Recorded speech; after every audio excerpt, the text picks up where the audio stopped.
Hello बच्चों, प्रश्नावली 1.3 के प्रश्नों को हल करेंगे। पिछले वीडियो में हम लोग प्रश्न संख्या 1 और 2 को हल किए थे। इस वीडियो में हम लोग बचे हुए प्रश्नों को हल करेंगे। प्रश्न संख्या 3 क्या दिया है? सिद्ध कीजिए कि निम्नलिखित संख्याएं अपरिमेय हैं। एक संख्या दिया है हम लोग को 1/√2। ये एक अपरिमेय संख्या है, इसको सिद्ध करना है कि यह अपरिमेय है। हम लोग जानते हैं कि किसी भी अपरिमेय संख्या को कैसे अपरिमेय सिद्ध करते हैं। सबसे पहले उसको परिमेय संख्या मान लेते हैं और सिद्ध करने के क्रम में अगर उसको परिमेय नहीं दिखा पाए तो क्या हो जाती है? अपरिमेय संख्या हो जाती है। माना कि 1/√2 क्या है? एक परिमेय संख्या है। अब 1/√2 परिमेय संख्या है तो p/q के फॉर्म में होगा। यहाँ पे p और q क्या होंगे? पूर्णांक होंगे। तो 1/√2 क्या हो जाएगा? a/b। और a और b क्या होगा? a पूर्णांक होगा और b 0 के बराबर नहीं होगा। और ये भी पता है हम लोग को कि किसी भी परिमेय संख्या में p और q क्या होते हैं? सहभाज्य होते हैं। तो a और b क्या हो जाएंगे? सहअभाज्य। सहअभाज्य क्या होता है कि अगर सहअभाज्य होगा कि उनमें एक के अलावा कोई भी उभयनिष्ठ कॉमन नहीं होगा, उभयनिष्ठ गुणनखंड नहीं होगा। अब इनको गुणा करेंगे तो b बराबर √2a आ जाएगा। अब दोनों तरफ वर्ग करेंगे तो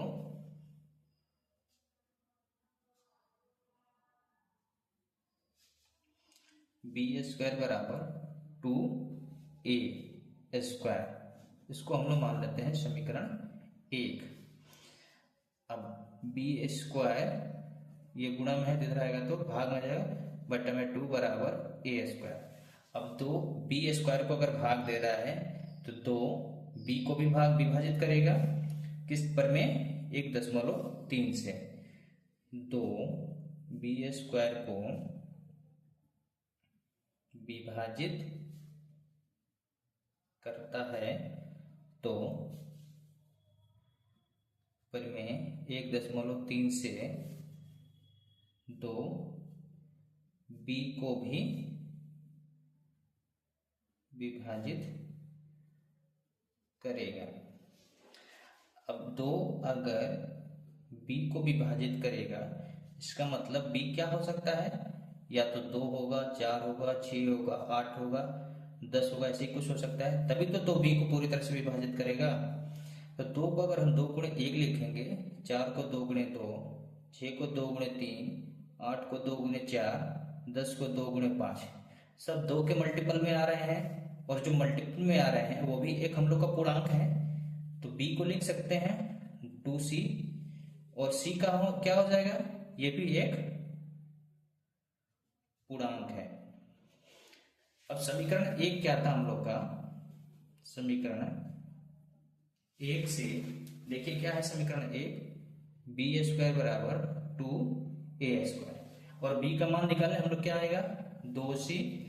तो इसको स्क्वायर करेंगे, 2c का स्क्वायर बराबर 2a²। ये 4c² बराबर 2a²। 2 से 4 कैंसिल होगा तो 2c² बराबर a²। अब ये 2 भाग में जाएगा, c² बराबर a² बटा में 2। अब अगर 2 a² को विभाजित कर रहा है तो परिमेय 1.3 से 2 a को भी विभाजित करेगा। 2 a² को विभाजित करता है तो परिमेय 1.3 से 2 a को भी विभाजित करेगा। अब देखिए 2 a को भी विभाजित कर रहा है और 2 b को भी विभाजित कर रहा है। और हम लोग मान के क्या चले थे कि a और b क्या है? सहअभाज्य है। इसका मतलब a और b का कोई भी उभयनिष्ठ गुणनखंड एक के अलावा नहीं है। लेकिन हम लोग क्या देख रहे हैं कि 2 जो है वो a और b दोनों को विभाजित कर रहा है। इसका मतलब 2 इन लोगों का उभयनिष्ठ गुणनखंड है ए और बी का कम से कम दो एक उभयनिष्ठ गुणनखंड है। ये दो क्यों आ गया? क्योंकि हम लोग गलत मान के चले थे कि 1/√2 क्या है, परिमेय संख्या है। क्या देखे हम लोग कि ए और बी का कम से कम दो एक उभयनिष्ठ गुणनखंड मिल रहा है। तो ये क्यों मिल रहा है? क्योंकि हम लोग मान के चले थे कि 1/√2 एक परिमेय संख्या है और ए और बी क्या है, सअभाज्य है। सअभाज्य है इसका मतलब एक के अलावा उन लोग का कोई उभयनिष्ठ गुणनखंड नहीं होगा।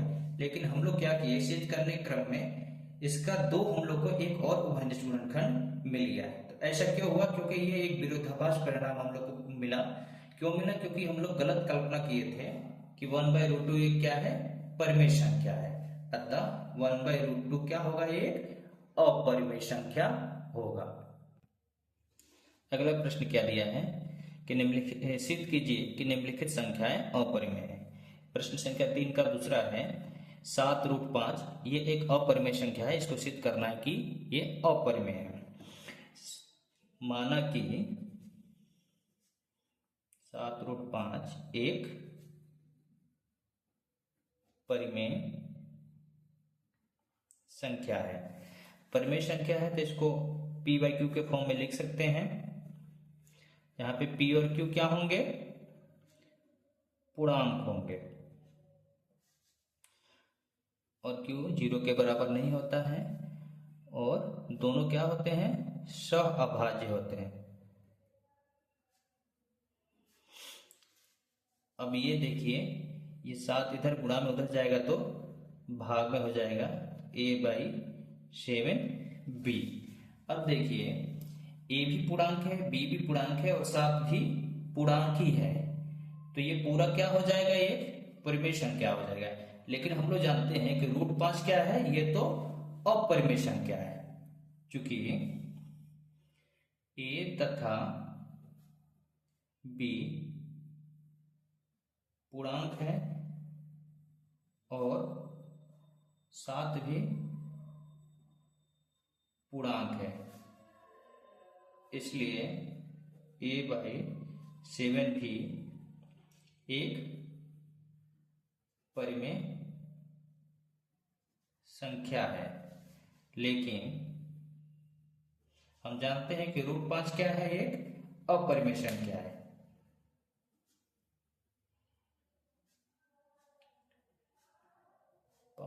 एक